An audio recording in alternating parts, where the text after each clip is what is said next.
Welcome back, everyone. Patrick here, moving on to the next question, still dealing with triangles. So we are given a triangle that has the vertices capital A, and the coordinates of that are A and B. So by the way, this small a and this capital A, those are different, and you can really use any letters you want in this particular question. There's no numbers in this question, so I use these letters in particular, but if you want to change them up, feel free to. So we got the triangle with vertices capital A, and it has coordinates small a, small b. Then we have the vertice B, which has the coordinates C and D, and then we have capital C, and that has the coordinates E and F. And in part A, we have to find the midpoints of the side AB and BC, and we're going to label those points D and E respectively. And then we have to verify that DE is going to be parallel to AC, and then we have to verify that AC is going to be twice the length of DE. So notice that this is another video dealing with the triangle midpoint theorem, and we've gone through examples before dealing with this, but they were with numbers. Notice here, it's all letters. So the algebra is going to be a little bit more intense, but it's not going to be too bad. So let's first start off by drawing the triangle as usual, just to have some kind of reference to work with throughout the question. So we got this triangle over here, and I'm going to label this vertice A, so that's going to be AB. I'll let this be B, so that's going to be CD. And then I'll let this over here be vertex C, and that's going to be with coordinates E, F, like that. So in part A, what we got to find is the midpoints of AB and BC. So we got to find this point over here, and then we got to find this point over here. And then that's going to be point D. This is going to be point E. So just in general, how do we find the midpoint between 2 points? Well, we sum up the x values and take the average, or divide it by 2, and then we take the average of the y values. So if we label these over here, let's label this x1, y1. This will be x2, y2. So we'll start off with finding that point D. So it's going to be what? x1, which is A, plus x2, which is C, and then that's going to be divided by 2. And then we'll have y1, which is B, plus y2, which is D, and then that's going to be divided by 2, like that. All right, so notice how we can't simplify this any further, right? These are not like terms over here, the A and the C, the B and the D. So this is the midpoint. Okay, so the coordinate of D over here, just to keep track of it, is A plus C over 2, and then B plus D over 2, like that. Let's do the same thing for E. So we got this labeled as x2, y2. Let's label this as x1, y1. Actually, you know what I'm going to do? Let's keep it in alphabetical order. So notice the C and the D come before the E and the F. You don't necessarily have to. It doesn't matter. But just for some formality, I'll keep it like that. So we'll have x1, which is C, plus E. That's going to be divided by 2, right? This is point E, by the way, capital E. And then we'll have D plus F, and then that's going to be divided by 2, like that. Again, it doesn't matter. You could do E plus C divided by 2. It's going to be the same thing. I'm just going to keep it like this. So we'll have, let's label this over here. We'll have C plus E over 2, D plus F over 2, like that. And then just as a reminder, this capital E is different than this small e over here. This capital D is different than that small d right there. So we have the midpoint. So we're done part A. Now what we have to do next is we have to verify that DE is going to be parallel to AC, right, to this line over here. And then in part C, what we got to do is we have to verify that this length of AC is going to be twice the length of DE, right? As we did with the triangle midpoint theorem before. So let's first find the slope of AC. So just in general, as a review, what's the slope formula? y2 minus y1 over x2 minus x1. So let's find the slope of AC first. So we'll have y2, which is f, minus y1, which is b, and then we'll have x2, which is e, minus x1, which is a. Right? Let me just double check this. Yes, it looks good to me. So notice the slope, let's keep track of this over here, of AC, it's equal to f minus b over e minus a. Okay, and you can't simplify that any further because there's no like terms. One thing I want to mention here as well is if you do get a question like this, you may see these flipped over, because what you can do here to flip them over, by the way, so when I mean flip them over, you can say b minus f over a minus e, right? If we labeled this as x2, y2, this as x1, y1, it wouldn't matter. And the way you can go from here to here, flipping these, is you could pretty much just multiply the numerator by -1 and then multiply the denominator by -1. And so it would be like we're taking this whole thing and multiplying it by 1, right? Because -1 over -1 is +1, and then +1 multiplied by anything is that same thing. So this and this are the same thing because we're just multiplying it by +1 here. But we're really just switching the format. And then this -1 you'd have to distribute to the f and to the b, so the signs would flip. So the -b would turn into a +b, the positive f would turn into a -f. Same thing in the denominator. Okay, so it could really be, just in case maybe, for example, the textbook solutions of a question like this would give you something like that, right? This and this are the exact same thing. You can't flip just one of them, so it can't be like b minus f over e minus a, right? They both have to be flipped. Basically, the b has to be on top of the a, the f has to be on top of the e, no matter where you put it. Okay, so both of these are the same thing, but I'm just going to keep it as the f minus b over e minus a. The reason why I want to mention that is because maybe if we get the slope of DE, we'd end up getting the other format, and both of those are going to be the same. But I think the way we're going to label the coordinates D and E, I think we'll get the same thing. So what I'm going to do is I'll label this as x1, y1. I'm going to label this as x2, y2, and now we're going to be finding the slope of DE. So from here, you got to be careful. There's going to be fractions within fractions. So we're going to have y2, right? This is y2, which is going to be that entire fraction, d plus f over 2, minus y1, which is b plus d over 2. And then that's going to be all over, right? This is y2 minus y1, and then we'll have x2, which is c plus e over 2, minus a plus c. x1 is a plus c over 2, like that. All right, y2 minus y1 over x2 minus x1. So we're dealing with fractions within fractions here.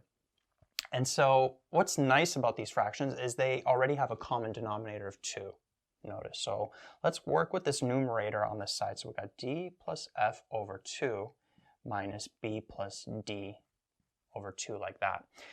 Now you got to be careful here when you're subtracting this, right? Imagine there were like numbers here. You'd have 5 over 2 minus, let's say, 1 over 2. You'd be taking the 5 and subtracting the 1, so you'd get 4. So you're subtracting that whole thing. You're subtracting that whole numerator there. And so to take this, we can rewrite that as 5 minus 1 over 2, Well, same thing here. We can combine these into one fraction, but when we're subtracting, you're subtracting that whole thing right there. So you'd have d plus f minus b plus d in brackets. Okay, and that's important. So you wouldn't just write minus b plus d. You got to minus that whole thing in brackets. And that's going to change everything because we're going to distribute that negative inside the bracket. So everything's going to, all the signs are going to change. The signs of b and d are going to change, not just of b. So you got to be careful with that subtle step right there. That's why a question like this without numbers, it could be tricky because you're getting more and more into the fundamentals. The details become more important versus when you're just dealing with numbers. So from here, distribute, there's like a -1 here, distribute in the brackets, so we'll have d plus f minus b minus d, right? Both those signs change, that's going to be over 2. Notice what happens, this d, that d cancel out. And we're just left with f minus b over 2, like that. And then you can't simplify that any further. So this whole numerator over here, right, that entire bracket, which we wrote over here, simplifies, I'll write it over here, to f minus b over 2, like that.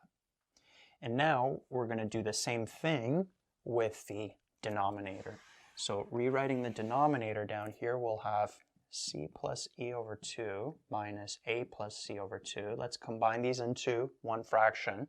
So we'll have c plus e minus a plus c. That's going to be over 2, right? We're subtracting that whole thing. Then we'll have c plus e minus a minus c. That's going to be over 2. And then notice those c's cancel out. And so this whole denominator simplifies to e minus a over 2, like that. And so continuing the main work over here, notice we're going to have a fraction divided by another fraction, right? This is like a division symbol. So rewriting this over here, we'll have f minus b over 2 divided by e minus a over 2, like that. And what do we do when we're dividing fractions? Well, we flip the fraction that we're dividing by. So we'd have f minus b over 2 divided by 2 over e minus a. Those 2's cancel out. So we'd be left with f minus b over e minus a, like that. So that's the slope of DE. Notice exact same slope of AC. And so let's write that over here. So the slope of DE is also f minus b over e minus a. So with all that work, we verified that both of those slopes are the same. So now that we verified that both lines are parallel, DE and AC, now in part C, what we got to do is we got to verify that AC, this is twice the length of that. So I feel like the algebra in this one, it's going to be a little bit more intense, but it won't be too bad. What's going to make it more intense is we're going to be dealing with the length formula now. And as you remember, we're going to have to deal with that square root. Right, so we'll have the difference between the x value squared plus the difference between the y value squared. And then all of that's going to be square rooted. Okay, this one's going to be easy to get an expression for, but then this one, right, we got the fractions there. It's going to be a little bit, more intense. Now, one thing I want to mention here is that we're confirming that AC is twice the length of DE. But another way to look at it is that DE is half the length of AC, right? Both of those mean the same thing. And the expressions that we're going to get in the end, we're going to get a certain expression for AC, but then the expression for DE is going to be that same expression divided by 2. All right, and that's the same thing as this being twice that, right? This being half of that is the same as this being twice of that. So I just wanted to make that distinction because that's what's going to happen. So let's first find the length of AC, and this is actually going to just be really easy. It's just going to be one line because nothing's really going to simplify. We'll have y2, or sorry, let's start with x. Doesn't matter actually which order, but let's start with x2. So we'll have x2, which is E minus x1, which is A, that's going to be squared, plus y2, which is F minus B, that's going to be squared, like that. Then you can't simplify that any further, right? Because the E, the A, the F, the B, those are all not like terms. Okay, you can actually expand this if you want, right? E minus A times E minus A, but it's really not necessary in this question. Okay, so what I'm going to do is, yeah, let's just erase these slopes. So let's write the length of AC, which is E minus A, that's going to be squared, plus F minus B, which is going to be squared. So now we're going to find the length of DE, and this is where there's going to be a lot more work, right? Because we're going to be dealing with fractions. Actually, maybe the square root is going to have to be a little bit larger. Okay, so just be careful here with how you're writing this. So I'm actually going to put square brackets here. And then the x2, I'm going to put in its own bracket. So we'll have, actually, you know what? It's not as necessary. Let's just keep them separate. So we'll have c plus e x2 minus x1, which is a plus c. That's going to be over 2. And then that's going to be squared like that. And then we'll have y2, which is d plus f. That's going to be over 2. Minus y1, which is b plus d. That's going to be over 2. And then that's going to be squared right there. So just be careful with how you're writing this over here. And now what we can do is let's work with each of these brackets separately. And we've already simplified these two expressions when we did the slope, when we found the slope in part B, right? But as a review, when you're subtracting these, put them into one fraction, but then in the numerator, you want to put minus bracket a plus c, right? That's got to be in brackets there. And so what's going to happen is the c's are going to cancel out, and you're going to be left with, give me a sec here. Yeah, the c's are going to cancel out. You're going to be left with e minus a over 2. And then that's going to be squared, right? Exactly how we simplified it in the previous question in part B. So over here, d plus f minus bracket b plus d, when you put them as one fraction, the d's would cancel out, and then we'd have f minus b over 2, and then that's going to be squared like that. Now from here, here's where it gets a little bit tricky. Obviously, we can't just leave it like this because it's not obvious that this length, DE, is half of this, right? There's some 2's here, but there's exponents here. It's not like totally obvious. What we want to do is we want to get this to be this over 2, like that. And then it's going to be obvious.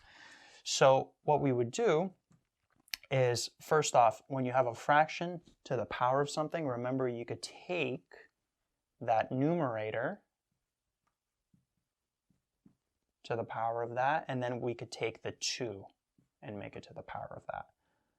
Plus, we'll have, the numerator, which is f minus b. We could take that to the power of 2, and then we could take the 2 to the power of 2 like that. All right? When you have a fraction to an exponent, you could take the numerator to that exponent, you could take the denominator to that exponent. So from here, what I'm going to do is I'm actually going to continue this up here. There's still some algebra left, so we'll have the square root. Now the e minus a squared, I'm going to leave it like that, but then notice 2 to the power of 2, that would give us 4. plus the f minus b, I'm going to leave as it is, that's going to be squared, and then the 2, that can go to the power of 2, that's going to be 4, like that. And so from here, notice that we got 2 fractions, we're adding 2 fractions here, and they already have a common denominator of 4, so we can combine these into one fraction. So we can say e minus a squared plus f minus b squared all over 4, like that. Right? If we have like 1 over 4 plus 5 over 4, we can rewrite that as 1 plus 5 over 4 as one fraction. That's exactly what I did over here. But instead of this 1 and 5, we have expressions over here. So now what we can do, if you're square rooting a fraction, let's call it x over y, doesn't matter what this x and y is. They can be numbers, it could be expressions like this. It could be variables, it could be a mix of variables and numbers. It doesn't matter what this x and y is. The point is that we can square root that entire numerator and then square root that entire denominator, right? This and this are the exact same thing. So taking that rule and then applying it here, what we can do is we can square root the entire numerator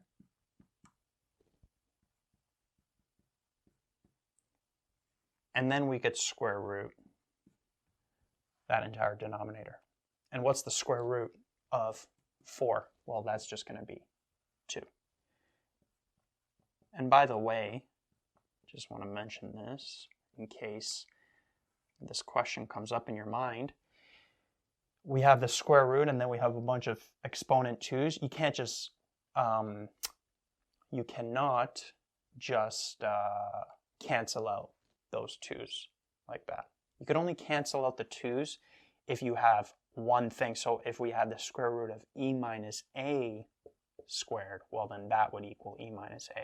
But the fact that there's a plus here, right, and you can't just take out those 2's right there. Okay, so just wanted to mention, that right there. So you got to leave that numerator as it is. You can't simplify that any further. And so notice we got to where we wanted, right? We have the length of DE.